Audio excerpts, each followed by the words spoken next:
Assalamualaikum warahmatullahi wabarakatuh. Dalam kesempatan kali ini, saya akan memberikan pelajaran melestarikan nilai kearifan lokal melalui cerita rakyat. Tentu kamu semua tahu apa yang dimaksud dengan cerita rakyat. Cerita rakyat adalah cerita masa lalu yang dikisahkan turun-temurun pada generasi-generasi berikutnya.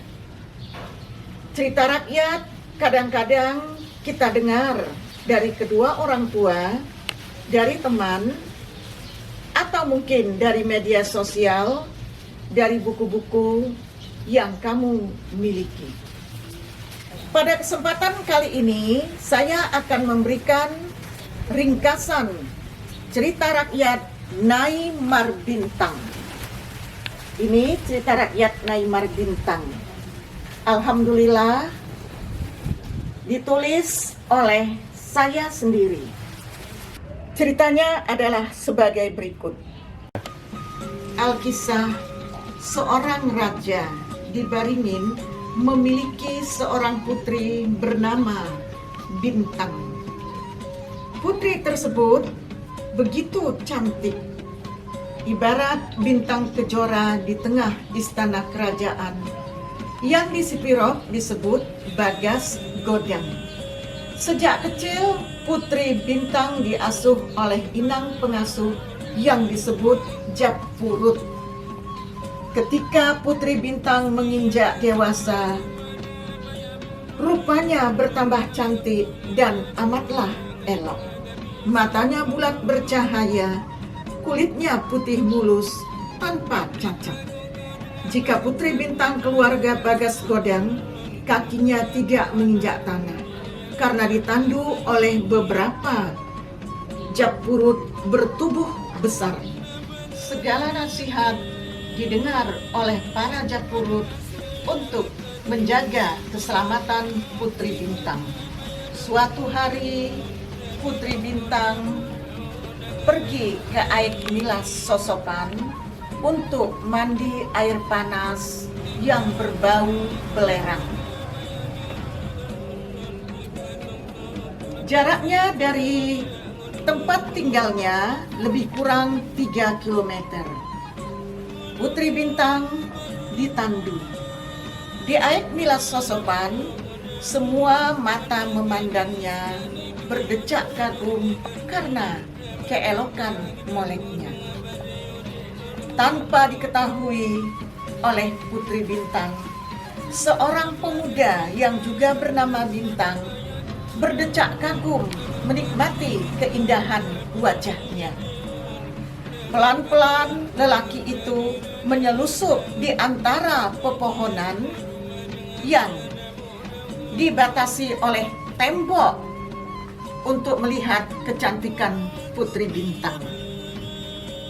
Ketika keluar dari pemandian, Putri Bintang bertatapan wajah dengan Putra Bintang. Kemudian Putra Bintang melemparkan sebuah senyuman yang dibalas oleh Putri Bintang. Keduanya saling senyum. Dan pada saat itu di hati keduanya mungkin terjalinlah sebuah cinta. Setelah langit mulai terang, pemuda Bintang meninggalkan air milas Sosopan. Setibanya di rumah, dia menyatakan isi hatinya kepada orang tuanya yang bernama Pak Mangarap. Perasaan senang ingin memiliki putri raja diutarakannya menggebu-gebu. Tentu saja Pak Mangarap tertawa mendengar keinginan dan isi hati putrinya. Bintang, bunuh perasaan yang ada di hatimu. Jangan mimpi kau anakku. Dia putri seorang raja. Mendengar ayahnya bicara seperti itu, pemuda Bintang kecewa. Pagi yang mulai merangkak naik. Keindahan alam tak membuat hatinya melupakan kecantikan Putri Bintang. Diambilnya seruling bambu, kemudian ditiup seruling itu yang didengar begitu menyayat. Istilahnya pemuda bintang maronang-onang. Pak Mangarap hiba melihat putranya. Dalam hati ia berkata, "Anggi Bulan, seandainya saat ini kita berdua menyaksikan anakmu yang tumbuh begitu tampan, tentu kita akan tersenyum karenanya. Namun pagi ini, aku hanya sendiri menatap putra kesayanganmu, meniup seruling, mendengar andung-andungnya. Putra kita sedang belajar mengenal wanita yang katanya begitu cantik, dan dia memujinya di depanku. Jika saja putra kita mengenalmu sebagai ibunya, pasti anak kita tak sanggup memujinya, sebab kecantikan ibunya tak akan sebanding dengan wanita di hutan ini." Selesai bicara dengan hatinya, ditinggalkan anaknya sendirian. Gelagat Putri Bintang memang sangat mencurigakan akhir-akhir ini. Putri Bintang sering didapati ibunya tersenyum sendiri. Dandanannya juga lain dari biasa. Waktunya sering dihabiskan di depan cermin. Suatu saat mereka pergi kembali ke pemandian Aik Milas Sosopen. Saat itu juga pemuda Bintang melihat kedatangan Putri Bintang. Suatu saat putra Bintang langsung mendatangi seorang Japurut. Dia mengatakan keinginannya untuk berkenalan dengan Putri Bintang. Hal tersebut langsung dibicarakan Japurut kepada orang tua Putri Bintang atau raja. Mulai saat itu, Putri Bintang tidak pernah diizinkan lagi mandi ke Aik Milas. Berbagai alasan diberikannya, namun Namora tetap tidak mengizinkan. Lambat laun, kebahagiaan dan keceriaan Putri Bintang luluh sudah. Hatinya yang berbunga-bunga tidak lagi bermekaran. Putri Bintang sering melamun dan tidak enak makan. Inang pengasuh tak sampai hati melihat keadaan Putri Bintang. Kondisinya kian lama makin bertambah parah. Seharian Putri Bintang hanya dikurung di kamar. Bercat kayu berwarna coklat tua, berhiaskan dinding, bergambar ulos kebesaran raja, dan segala makan dihidangkan. Tapi bagi Bintang, ruangan itu bagaikan mati. Putri Bintang diam. Dibukanya daun jendela di samping kamar. Matanya diarahkan ke hamparan luas di samping rumah. Lengannya dilipat, diletakkan di senta jendela. Dicarinya suara burung-burung yang bernyanyi di rindang pepohonan. Tak seberapa lama, ditatapnya sepucuk surat di tangannya. Beberapa saat kemudian Putri Bintang bermohon, "Inang pengasuh, sekali lagi aku bermohon, tolong sampaikan surat ini. Inang, aku tak pernah meminta tolong pada siapapun. Kali ini, bantulah aku, luruskan permintaanku. Aku tak tahan berada dalam kurungan setiap hari, memendam rindu pada pemuda itu. Aku ingin seperti burung di atas dahan sana yang dapat terbang dan bernyanyi." Putri Bintang menjatuhkan dirinya di depan inang pengasuh sampai berurai air mata. Dengan berbagai cara, akhirnya surat itu sampai ke tangan putra Bintang. Saat matahari mulai meninggi, pemuda Bintang kembali ke rumah. Tidak ditemui ayahnya di rumah. Pemuda Bintang menyusul ayahnya yang sudah terlebih dahulu ke sawah. Kali ini pemuda Bintang tak menajak sawah sambil maronang-onang.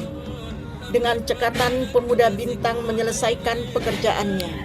Pak Mangarap hanya menggeleng-gelengkan kepala. Inilah petualangan pemuda bintang mengejar cinta. Nafas pemuda bintang terengah-engah sesampainya di mulut Huta Baringin. Bagaimana tidak, menuju Huta Baringin pemuda bintang harus berlari. Berlari ke sekolah, ke sawah, atau menuju suatu tempat sudah biasa dilakukan oleh masyarakat di Sipiro, terutama dilakukan oleh para pemuda. Menempuh jalan sejauh 15 km akan terasa terlalu lama jika berjalan kaki. Menunggu angkutan hanya seminggu sekali beroperasi. Ketika itu tak satupun masyarakat di masa penjajahan Belanda yang memiliki sepeda kecuali raja dan keturunannya. Seminggu setelah petualangan pemuda bintang menemui putri raja, hari ini pemuda bintang mengulangi aksinya. Saat bulan di langit tak tampak, gemuruh bersahut-sahutan, kegelapan semakin pekat. Disinilah pemuda bintang melangkahkan kaki menemui putri bintang. Pemuda bintang berjanji tak akan kembali sebelum Markusip. Pemuda bintang pamitan pada ayahnya.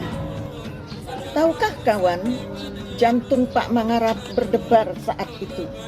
Bayangan ketakutan akan keselamatan putranya bermain di matanya. Pak Mangarap mencegah kepergian putra satu-satunya. Dipandangnya pemuda bintang menuruni tangga. Setelah menjauh, pemuda bintang berlari menuju Huta Baringin. Dia memiliki watak yang keras.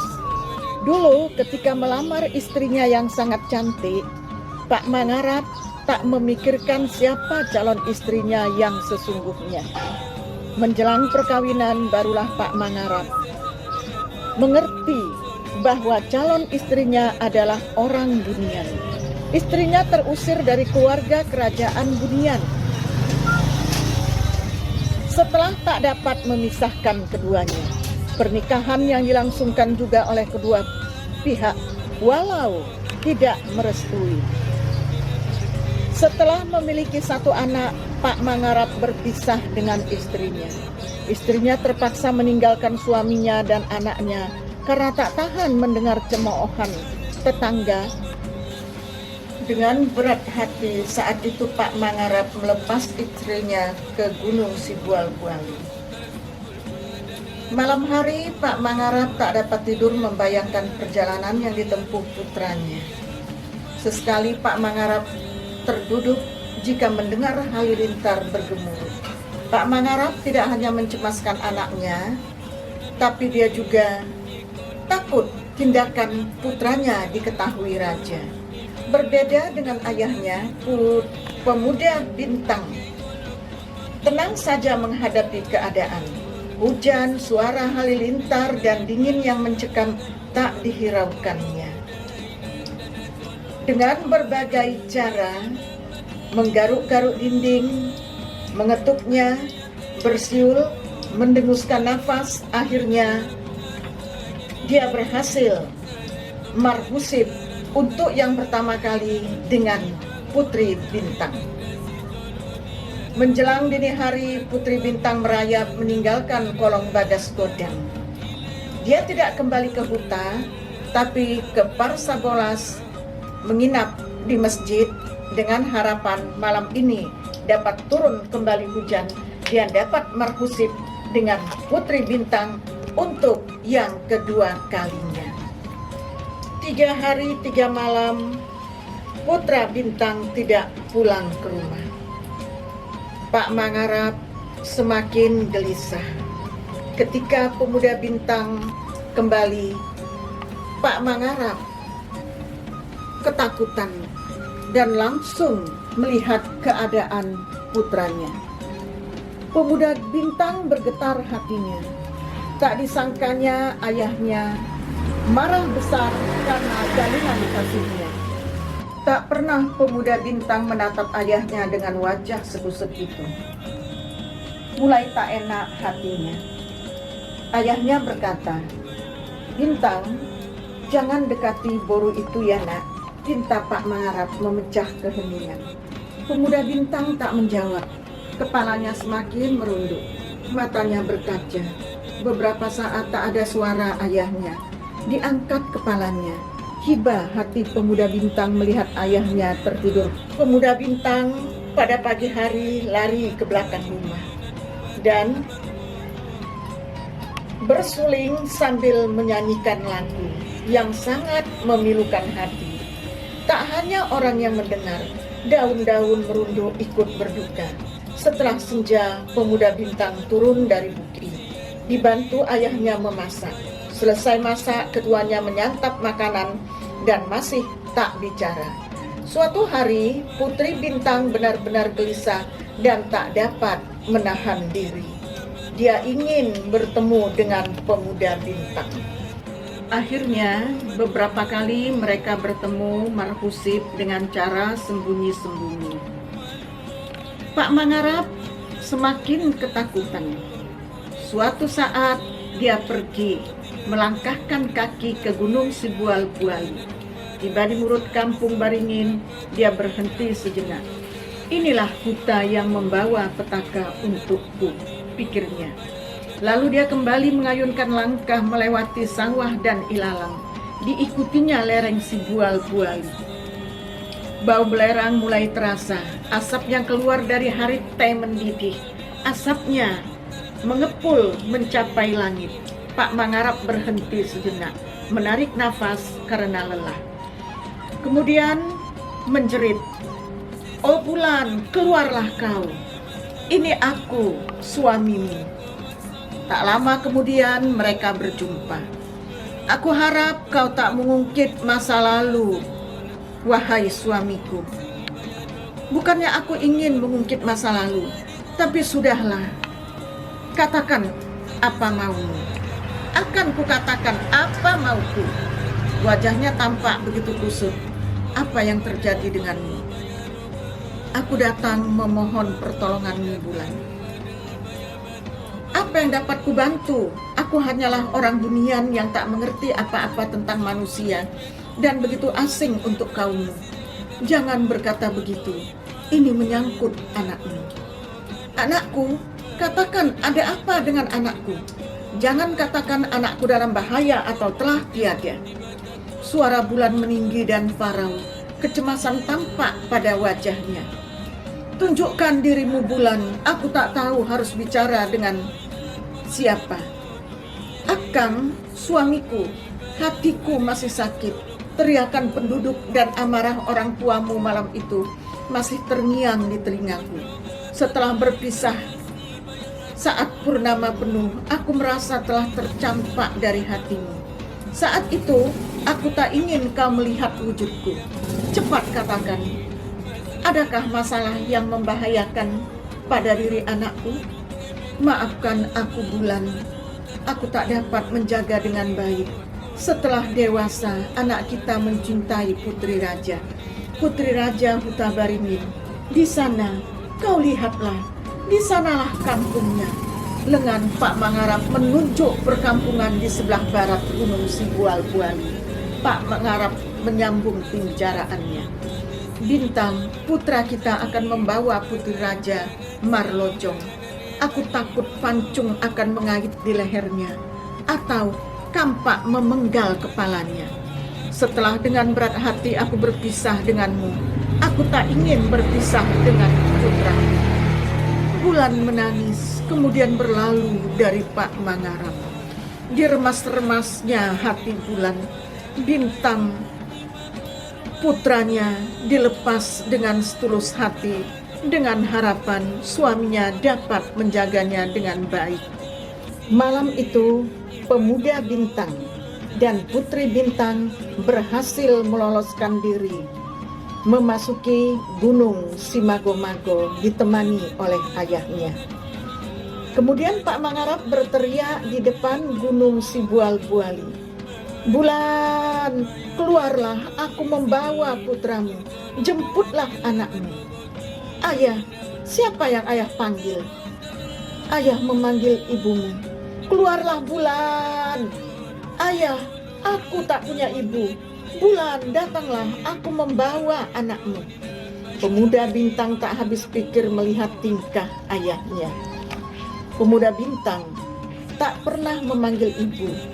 Dia tidak mengetahui di mana ibunya. Tiba-tiba ketiganya terdiam karena harum semerbak memenuhi penciuman mereka. Harum yang keluar dari tubuh seorang putri bunian. Bulan, tolong lindungi bintangmu, ia dalam bahaya. Bawalah dia ke alammu. Tidak ayah, aku tidak mau, sanggah putra bintang. Di mana ibuku? Aku tidak melihatnya. Aku ingin minta restu darinya. Sebuah suara yang sangat lembut terdengar. Anakku bintang, aku akan menyembunyikan kau dan calon istrimu. Maukah kau ikut denganku? Kita akan hidup bahagia bersama di alam gaib. Ibu, aku tak mengerti dengan semua yang terjadi. Ibumu seorang bunian. Aku tak ingin menunjukkan wujud di depan manusia. Ikutlah denganku. Aku akan menyembunyikanmu hingga tak seorang pun dapat menyakitimu. Sebulan lamanya Bagas Godang tak dihuni putri bintang. Bagas Godang tampak sepi dan muram. Beberapa pengawal Bagas Godang mencari tahu asal-usul pemuda bintang. Dikerahkan untuk menjemput putra dan putri bintang dari rumah bunian. Setelah diadakan musyawarah yang cukup alot, sambil bercucuran air mata, kedua orang tua putri bintang menyetujui pernikahan putrinya dengan orang bunian.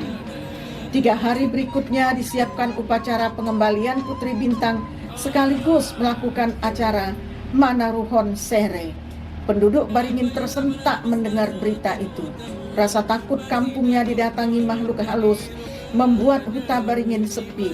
Banyak penduduk mengungsi ke kampung lain sebelum hari pengembalian putri bintang.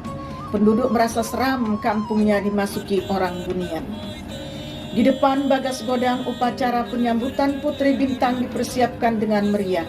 Raja dan Namora berdiri di depan pintu utama. Suasana seram, cukup menakutkan. Rombongan Pak Mangarap dan orang bunian disambut cukup terhormat. Putri bintang dipeluk kedua orang tuanya dengan tangisan. Tak ada yang tak meneteskan air mata dalam penyambutan itu. Kata sepakat telah ditemukan dan pernikahan segera dilangsungkan. Jamuan makan dilakukan. Suara piring, gelas, dan sendok yang turun naik menjadikan suasana menjadi asing. Selesai acara, Raja dan Namora seakan tak ingin melepas putri kesayangannya. Tibalah saat hari pernikahan. Gondang ditabuh. Ruang dan halaman Bagas Godang dihias seindah mungkin. Tempat duduk disiapkan sesuai kedudukan. Tamu yang tak diundang dari kampung lain memenuhi Baringin. Suasana gondang ditabuh oleh raja begitu kuat membangkitkan semangat. Belasan sirungguk melompat-lompat dengan lincahnya memberi hiburan. Puluhan remaja putra dan putri memakai ulos manortor persembahan menyambut pembelai pria. Rantang bawaan mereka tampak melayang-layang, koper milik lelaki tampak tertinting tanpa terlihat wujudnya. Beberapa anak kadang-kadang ketakutan dan mereka berteriak, "Inang, mabiar au." Artinya, "Ibu, aku takut." Selanjutnya pengantin didudukkan di ruang tamu pada lage nadi hambi. Pinggiran tikar dihias kain berwarna-warni yang tampak pada saat itu hanya pembelai wanita. Di hadapan mereka sudah ada anduri yang berisi upah-upah. Ketua adat membawakan acara. Horja dilakukan selama 7 hari 7 malam. Semua masyarakat bergembira dan sekaligus ketakutan. Setelah 7 hari, Boru dibawa pulang ke Gunung Sibual Buali. Suasana begitu menyayat. Segala nasihat diberikan pada kedua mempelai sebelum keberangkatan. Berangkatlah kedua mempelai diiringi gondang Puluhan handai tolan mengantar kepergiannya. Ratusan pasang mata menyaksikan. Antara sedih, bahagia, seram, dan penuh keheranan. Isak tangis masyarakat semakin terdengar saat Putri Bintang tak terlihat lagi. Inilah saat terakhir mereka melihat kecantikan Putri Bintang. Kedua mempelai disambut pula dengan pesta yang lebih meriah di Istana Bunian. Demikianlah ringkasan cerita dari Nyai Marbintang, cerita rakyat dari Sipiro. Sampai jumpa dengan cerita-cerita rakyat berikutnya.